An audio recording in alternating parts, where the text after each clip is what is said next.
Dear students, কথা বলবো আজকে ইংরেজির খুব গুরুত্বপূর্ণ এবং খুব গুরুত্বপূর্ণ একটি সাউন্ড, যে সাউন্ডটি আসলে না জানলে না শিখলে আপনি ইংরেজি উচ্চারণের অনেক অনেক কিছুই মিস করবেন এবং অনেক কিছু বুঝতে পারবেন না। বিশেষ করে এই সাউন্ডটাই আমাদেরকে ইংরেজি উচ্চারণের ক্ষেত্রে, লিসনিংয়ের ক্ষেত্রে, স্পিকিংয়ের ক্ষেত্রে সবচাইতে বেশি পরিমাণে বিপদে ফেলে।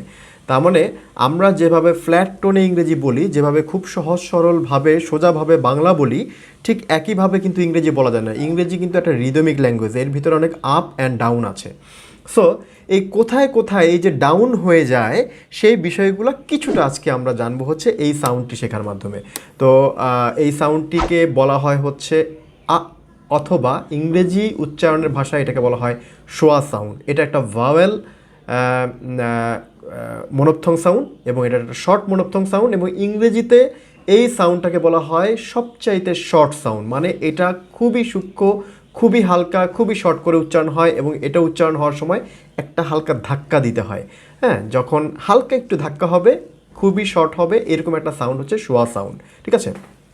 তো শোয়া সাউন্ডের সাথে আমরা একটু পরে স্ক্রিনে চলে যাব। স্ক্রিনে এইটার সাথে পরিচিত হব, শোয়া সাউন্ডটা দেখতে কেমন এবং এটার উচ্চারণ কেমন হয়, এবং এটা দিয়ে যে সকল ওয়ার্ডগুলো উচ্চারিত হচ্ছে সেই ওয়ার্ডগুলো কেমন উচ্চারণ হয়ে থাকে। নর্মালি আপনি যখন কথা শুনবেন তখন তো আর ওয়ার্ড দেখতে পাবেন না, মানুষ কথা বলবে, আপনি শুনতে পাবেন, বাট শোনার পরে আপনি বুঝতে পারবেন যে এখানে হয়তো সে শোয়া সাউন্ডের ব্যবহার করেছে, না হলে সাউন্ডের এত দরপতন কীভাবে হলো। আমরা জানি যে দরপতন হয় কোনো কিছুর, ঠিক একইভাবে উচ্চারণের কিছু পতন হয়, সেই পতনটা কীভাবে হলো। শোয়া সাউন্ডের মূল কাজ হচ্ছে, শোয়া সাউন্ড একটা খুব শর্ট সাউন্ড এবং এটা হচ্ছে যেই ওয়ার্ডের যেই সিলেবালে এই সাউন্ডটা ব্যবহার হবে সাধারণত সেই সিলেবালটা অনেক উইক হয়ে যায়। যেই সিলেবালেই বসবে সেই সিলেবালটা কিন্তু কী হবে, অনেকটা উইক হয়ে যাবে। এইটা মাথায় রাখবেন, তার মানে সেই সিলেবালটা অনেক উইক হয়ে যায়। তো এই কারণে এটা শুরুতে বসতে পারে একটা ওয়ার্ডের, একটা মিডলে বসতে পারে এবং এটা শেষে বসতে পারে। তো আসুন তাহলে আমরা সরাসরি শোয়া সাউন্ড স্ক্রিনে দেখি যে কেমন, এবং স্ক্রিন থেকে আমরা এটাকে সলভ করার চেষ্টা করি।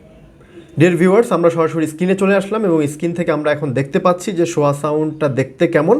এটার ইংরেজি যে নামটা হচ্ছে SHWA, মানে এটাকে শোয়া সাউন্ড বলা হয়ে থাকে, বাট এটার মূল উচ্চারণটা হচ্ছে আ। এটার মূল উচ্চারণ হচ্ছে আ, মানে আ সাউন্ডটা খুব শর্ট করে হলে একটু ধাক্কা দিলে এটাকে বলা হয় হচ্ছে গিয়ে শোয়া সাউন্ড। এবং এটা দেখতে উল্টো ই এর মতো, আপনারা দেখতে পাচ্ছেন স্ক্রিনে উল্টো ই যেমন তেমন হচ্ছে দেখতে এটা, এবং এটা ইংরেজির অনেক জায়গায় ব্যবহার হয়। এটা যেখানে ব্যবহার হবে সেখানে সেই সিলেবালটা সবসময় উইক হয়ে যায়। ঠিক আছে?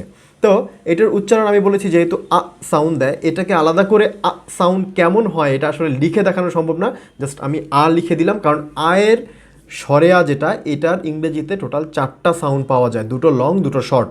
তো এই শর্টের মধ্যে আবার এই শোয়া যেটা, সেটা হচ্ছে বেশি শর্ট, মানে এটা হচ্ছে গিয়ে মানে একটু চাপ দিয়ে, একটু ধাক্কা দিয়ে, একটু স্ট্রেস দিয়ে এটা হচ্ছে গিয়ে কী হবে, এটা আ উচ্চারণ হবে। ঠিক আছে? তো আমরা আরও একটা আ পাবো, কিন্তু সেটা আমরা পরে শিখবো এবং তখন তুলনা করে শিখতে পারবো যে আসলে এটার সাথে এটার পার্থক্যটা কী। ঠিক আছে? তো এখন এটা যেহেতু আ সাউন্ড, আমি যেভাবে বললাম এভাবে আপনারা আমার সাথে উচ্চারণ করার চেষ্টা করেন। আ আ আ আ, যেভাবে বললাম এভাবে ঠিক উচ্চারণ করার চেষ্টা করবেন। ঠিক আছে?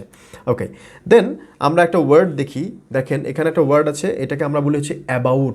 অ্যাবাউট মানে কোনো প্রায় বা সম্পর্কে। হ্যাঁ, আমরা কখনো এটাকে প্রায় ব্যবহার করি, আবার কখনো এটাকে সম্পর্কের অর্থে ব্যবহার করি। তাহলে এই অ্যাবাউট যেটা আমরা বলছি, এইটা আসলে এইটা আমরা যেভাবে অ্যাবাউট বলি, এ বা অ্যা উচ্চারণ করি, সেটা আসলে একটা ভুল উচ্চারণ। এটার রিয়েল উচ্চারণটা হয় হচ্ছে বাউট, বাউট, বাউট।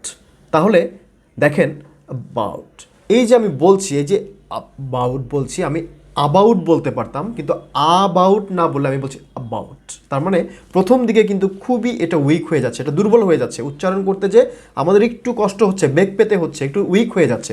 যেটা স্ট্রং সাউন্ড সেটা কিন্তু আমাদের মানে উচ্চারণ করতে যে সেই বেগটা পেতে হয় না, কিন্তু যেটা হচ্ছে যে স্ট্রং না, যেটা হচ্ছে খুবই উইক, সেটা কিন্তু উচ্চারণ করতে একটু কষ্ট হয়, আমাদের ভেতরে একটু চাপ যায় বেশি। So bout, bout. দেখেন বয়ের উপর আমরা স্ট্রেস দিচ্ছি, চাপ দিচ্ছি, এবং এখানে একটা উপরে আ সাউন্ড এবং ব সাউন্ডের মাঝে দেখেন একটা উপরে একটা চিহ্ন দেওয়া আছে, এটাকে বলা হচ্ছে গিয়ে স্ট্রেস মার্ক। এটা মেনলি হচ্ছে প্রাইমারি স্ট্রেস। সাধারণত আমরা এই আ সাউন্ডটা বেশিরভাগ ক্ষেত্রে যদি কোনো ওয়ার্ডের শুরুতে পেয়ে থাকি তাহলে সাথে এই স্ট্রেস মার্কটা আমরা পাবো, কারণ হচ্ছে যে প্রথমে দুর্বল হয়ে পরে সেটা কী করে, বয়ের উপরে এটা চাপ প্রয়োগ করে, মানে এটা প্রাইমারি স্ট্রেস বলা হয় এটাকে। ঠিক আছে? আর যদি নিচে কোনো দাগ থাকে এটাকে বলা হয় সেকেন্ডারি স্ট্রেস। তো তাহলে এটার মূল উচ্চারণটা হবে বাউট, না bout you. I know about you, এটাকে যখন একজন নেটিভ বলে তখন বলে I know about you, I know about you. তাহলে I know, I know about you, এবং যেহেতু এখানে অনেক উইক হয়ে যাচ্ছে এই কারণে দুটোকে একসাথে করে একটা ওয়ার্ডের মতো করে না বাউট, না বাউট এভাবে করে উচ্চারণ হচ্ছে। I know about you, I know about you, তখন এটা একসঙ্গে হয়ে একটা ভিন্ন উচ্চারণ দিচ্ছে, ঠিক আছে? তাহলে আমি তোমার সম্পর্কে জানি, আই নো অ্যাবাউট ইউ। এটাকে যখন নেটিভরা বলছে তখন বলছে আন অ্যাবাউট ইউ। এখন আন অ্যাবাউট ইউ এভাবে আপনার বলতে হবে এটা জরুরি না, আপনি শুনে বুঝতে পারলেও কিন্তু আপনার কাজ চলে যাবে। আপনি যদি বলেন okay I know about you, it's okay, এটা অ্যাকসেন্টের বিষয়, মানুষ এটা বুঝবে। কিন্তু যদি আপনি বলেন যে না আন অ্যাবাউট ইউ, এটা বলতে যে যদি আবার কোনো মানে কোনো একটা খুব পিকিউলিয়ার কোনো একটা প্রোনাউন্সিয়েশন যদি আপনি করে ফেলেন, সেটা কিন্তু আবার শুনতে খারাপ শোনাবে। তবে হ্যাঁ, প্র্যাকটিসের প্রয়োজনে তো আপনি করবেনই। আর প্র্যাকটিসটা আসলে সাউন্ড এভাবে প্র্যাকটিস করে আপনি স্পেসিফিক্যালি কোথায় কোথায় কোন কোন সাউন্ড কীভাবে উচ্চারিত হচ্ছে ডিকশনারি ঘেটে এগুলো পড়তে গেলে এগুলো অনেক সময় সাপেক্ষ ব্যাপার। আপনাদের জন্য বেস্ট সলিউশন হচ্ছে সাউন্ডটাকে সাউন্ডের মতো করে শিখবেন। আর সাউন্ডের রিয়েল প্র্যাকটিসটা যদি আনতে চান তাহলে সরাসরি বিবিসিতে চলে যান বা ব্রিটিশ কাউন্সিলের সাইটে চলে যান, সেখান থেকে অডিও পডকাস্টগুলো ডাউনলোড করেন, শোনা শুরু করেন। প্রথমে প্রচুর শুনেন, একটা অডিওকে মিনিমাম 20 বার শুনেন, তারপরে হচ্ছে গিয়ে 21 বারের মাথায় অডিও পজ দিয়ে দিয়ে তারা যেভাবে বলে সেভাবে আপনি বলার চেষ্টা করেন, ইমিটেট করার চেষ্টা করেন। দেখেন আমরা আমাদের বেবিদেরকে, বাচ্চাদেরকে কীভাবে ইংরেজি শেখাই বা বাংলা শেখাই, আমরা কীভাবে বাংলা শিখেছি একইভাবে কিন্তু, তাই না? নোয়াখালী অঞ্চল, এই অঞ্চল, সেই অঞ্চল, বিভিন্ন অঞ্চলের মানুষ কিন্তু ভিন্ন ভিন্ন অ্যাকসেন্টে কথা বলে, বাংলা অ্যাকসেন্টে কথা বলে। তারা সেই অ্যাকসেন্টটা কীভাবে শিখিয়েছে? ওই যে তারা বলেছে যে হ্যাঁ এটাকে এটা বলতে হবে, এটাকে এটা বলতে হবে, এটা বলো, এটা বলো, এটা বলো। ও বারবার ওই জিনিসগুলো বলেছে, শুনেছে, চর্চা করেছে, শুনেছে, রিপিট করেছে, শুনেছে, রিপিট করেছে। তো এইভাবে করতে করতে কিন্তু শিখেছে। তো আপনার এই সাউন্ডগুলো সহজে আপনি সাউন্ড আকারে শিখলে আসবে কম। আমি আপনাদেরকে সাউন্ডগুলো শেখাচ্ছি আপনারা যাতে এটার সাথে ফ্যামিলিয়ার হন, পরিচিত হন, এবং কেউ যদি বললে সেটা ধরতে পারেন। কিন্তু হুবহু এইটাকে নকল করে এই মানে সাউন্ড গ্রামার ওয়েতে শিখতে গেলে আপনার অনেক সময় লেগে যাবে। শর্টকাট ওয়ে যেটা, সেটা হচ্ছে কি আপনি সরাসরি একজন নেটিভ স্পিকারের কথাকে ইমিটেট করে বা কপি করে কথা বলার চেষ্টা করেন, এক সময় দেখবেন এই সাউন্ডটা অটোমেটিক আপনার মুখে চলে আসছে, ঠিক আছে? আচ্ছা, তারপরে হচ্ছে যে দেখেন আমরা আরেকটা যদি শেড সি লেভেলে যদি লিটল, লিটল, লিটল, দেখেন আমি কি বলছি লিটল, লিটল, আমরা কিন্তু বলি লিটেল, লিটেল, বাট এটা লিটল হবে না, লিটল, লিটল, মানে শেষের দিকে এসে দেখেন স্ট্রেস উইক হয়ে গেছে, মানে স্ট্রেস তেমন নাই, উইক হয়ে গেছে। এই কারণে এটা শেষ সিলেবালে বসার কারণে এটা উইক সিলেবাল হয়ে গেছে। So we can see few more words, আমরা আরও কিছু ওয়ার্ড দেখি। যেমন অ্যাওয়ে, আমরা বলি অ্যাওয়ে, ভুল উচ্চারণ, অ্যাওয়ে, অ্যাওয়ে। তাহলে শুরুর দিকে একটু স্ট্রেস কম, শেষের দিকে বেড়ে গেছে। অ্যাগেইনস্ট, গেইনস্ট, দেখেন শুধু গেইনস্ট শোনাচ্ছে, আরটা কিন্তু শোনাচ্ছে না, কিন্তু আমি কিন্তু ঠিকই উচ্চারণ করছি, তার মানে এটা উইক হয়ে গেছে। গেইনস্ট, ঠিক আছে? গেইন, গেইন, তা আমরা শুধু মনে হচ্ছে যেন শুধু গেইন বলছি, না আমি কিন্তু গেইন বলছি, কিন্তু আটা খুবই উইক হয়ে যাচ্ছে। রাদার, রাদার, দেখেন কি বলছি রাদার, আমরা বলি র্যাদার, ভুল উচ্চারণ, রাদার।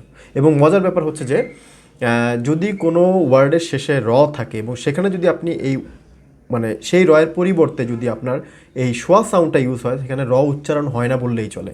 দেখেন র্যাদার, আমরা র উচ্চারণ করছি শেষ সিলেবেলে যে, কিন্তু ওরা কিন্তু যখন উচ্চারণ করবে আপনি ডিকশনারিতেও সার্চ করে দেখতে পারেন, দেখবেন যে ওরা বলে রাদা, রাদা, শেষের রটা কিন্তু শোনা যাচ্ছে না, ঠিক আছে? এটা একটু খেয়াল রাখবেন। দেন আমরা বলি পারহ্যাপস, বাট এটা পারহ্যাপস, পারহ্যাপস, পারহ্যাপস, দেখেন পারহ্যাপস, দেখেছেন কীভাবে উচ্চারণ করেছি? আমি এই শব্দগুলো আবার উচ্চারণ করি, আমার সাথে সাথে আপনারা চাইলে ট্রাই করতে পারেন।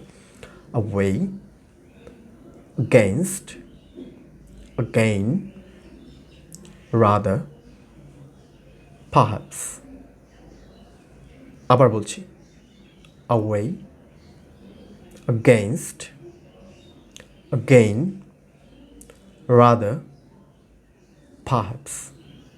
সো মোটামুটি আমরা শোয়া সাউন্ড সম্পর্কে একটা ভালো আইডিয়া নিলাম। তবে এই শোয়া সাউন্ড আমাদের নেক্সট অনেকগুলো ভিডিওতে মাঝে মাঝেই আসবে, কারণ এটা খুব গুরুত্বপূর্ণ, আগেই বলেছি। সো এটা ভালো করে শিখেন এবং এটার প্রয়োজন হলে ইউটিউবে বা ইন্টারনেটে সার্চ দিয়ে আপনি এটার উপরে আরও যত ইনফরমেশন পারেন এগুলোকে কালেক্ট করেন এবং কালেক্ট করে সেগুলো ভিডিওগুলো দেখেন এবং অবশ্যই সাথে আর্টিকেলগুলো পড়বেন। আমার মনে হয় যে শোয়া সাউন্ডের উপরে আপনার ধারণা অনেকটাই ক্লিয়ার হয়ে যাবে। তো ডিয়ার ভিউয়ার্স, আমার এই ভিডিওটি আপনাদের কেমন লেগেছে অবশ্যই কমেন্টে জানাবেন। আর উচ্চারণের ক্লাসগুলো, আগের ক্লাসগুলো কেমন হচ্ছে, এখন ক্লাসগুলো কেমন হচ্ছে, সামনের ক্লাসগুলো আরও কী ভালো চাচ্ছেন সেটা আমাদেরকে জানাবেন। অবশ্যই এই চ্যানেলটি সবার সাথে শেয়ার করে দিবেন। আপনি আমার চ্যানেল নতুন হয়ে থাকলে চ্যানেলটি সাবস্ক্রাইব করে দিবেন। আজকে এই পর্যন্তই। Thank you very much.